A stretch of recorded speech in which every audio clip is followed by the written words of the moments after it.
What is going on, guys? Today I'm doing a review of the DuDuBell dash cam and backup camera. Now, I've been using this for a while, and I have to say at the beginning of this, I absolutely love it. But I'm going to go over the pros and the cons, and then I'm going to give you some real life experience and my experience with using it. Now, the first thing, the best thing about this, the incredibly bright, vibrant, really good looking screen. It doesn't have ugly bezels. It's not a low resolution screen. It's not a really dim screen either. It's a nice IPS panel. If you don't know what IPS is, it means it'll be good from a lot of different viewing angles. When it's off, it's reflective, so you can still see in the back of you. Overall, the screen is fantastic. It really brightens up the cabin and looks really nice, as well as being very useful. The second thing is, I was kind of dubious on how well this was actually gonna be able to use it, because there's a lot of options that you navigate with all the cameras and stuff through the screen. And I was wondering, I thought it's probably coming from China. It's probably not a big company. How well is their actual, how well is their system gonna work? I was blown away by how intuitive it was. If you wanna increase the brightness, there's not some setting you need to go in. All you do is just swipe your finger up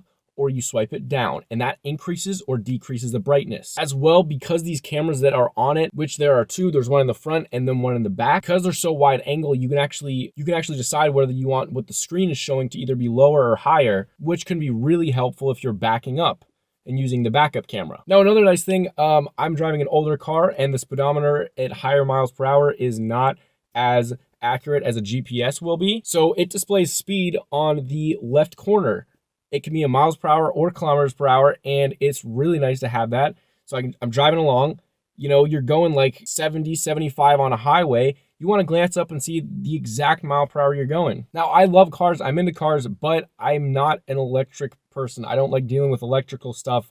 Freaks me out. That's the nice thing with this. So all that you need to do to install this, it comes with these rubber pieces to hold it onto the mirror. You then put it on your rear view mirror, you plug the actual screen in and plug that into the 12-volt port that you have in every car. And you plug the GPS in, and it has a little sticky, so I just stuck it on my windshield. And then you plug the backup camera in and either put it at the top of your back window or string it back into your trunk and back where your license plate is. Now, you do have the option to run a cable to the backup light and connect it there, but you don't have to. And for me, I didn't want to do that. I didn't want to have all that stress. So all you have to actually do is, once you turn your car on, the screen comes on automatically. You just click the backup camera, and every time you turn your car on, it'll keep that same thing. So it'll just be the backup camera, and it's really easy to switch. If it doesn't, you just tap it once, it switches instantly. And I prefer that. It's so much less work to set it up.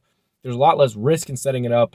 I mean, I don't really know how much there is risk with setting up electrical stuff, but that's the point. I don't want to do that. And so you don't have to do that. As well, you can just keep whatever screen you want on. There is an auto shut off for this, or just a screen shut off. All the cameras stay on, but I like it on all the time. There's a setting for that. I just want that screen on all the time as the backup camera. It really helps with your blind spots too. You pretty much don't have blind spots if you're just, you have the backup camera back there. You can see even more than you can with the mirror. Okay, guys, so I'm going to try to back up for you as well as possible.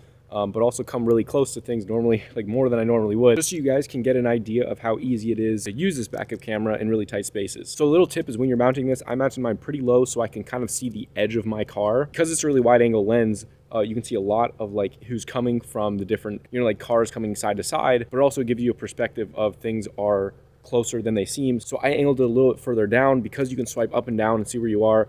I swipe down once I'm closer to things and swipe up when I'm not. So my car is currently here, and then I am going to try to back right up to this rock right there. So back right up to it. Let's see how easy it is for me to do. And then I'm going to show you inside of the car.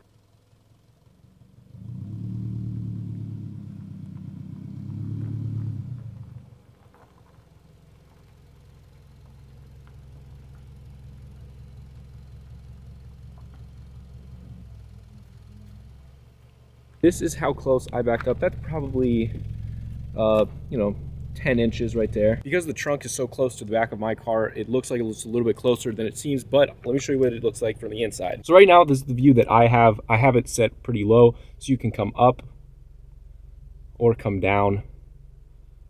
So this is what it looks like for me.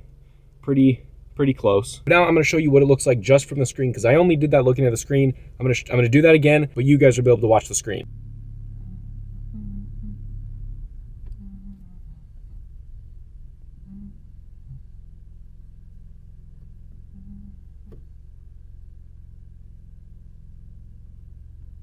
Now that is how close we got to the rock.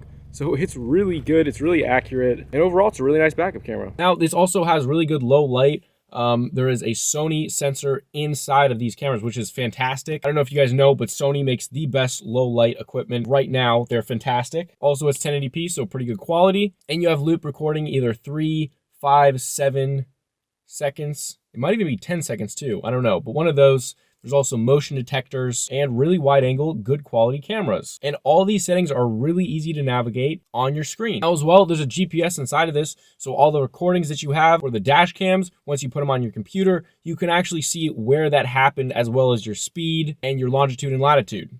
Really, really cool. Now, a couple of cons, which there aren't many because I was blown away with all of the quality of everything, is there's no way to like plug in your phone and have Google Maps up there, because if they had that, it would be unbelievable. But I don't think that they have that feature. At least I don't know that they have that feature, but I'm 95% sure that they do not have that feature in this. And the other con, which I couldn't really find many, is that it only displays 24-hour time.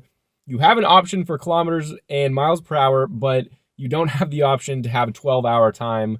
So I don't know what happened there, but it doesn't really bother me because, you know, I don't care about the time. You get this for the dash cam and the backup camera, and anything else is just, you know, a fun little add-on. But overall, I think it's a fantastic buy. You can get this for $110, and it actually goes on sale quite a bit, I think. I think right now you can get it for $98.99, I think. I will have an Amazon link if you guys want to check it out, and a link in the description below. I highly recommend it if you want a backup camera, a dash cam, and something that just looks really nice in a cabin for pretty cheap and not very much setup. It's so easy to set it up. It probably the easiest backup camera and dash cam, well, backup camera and dash cam, because a lot of dash cams, you just put them on there. But if you guys want a backup camera too, extremely easy to set up.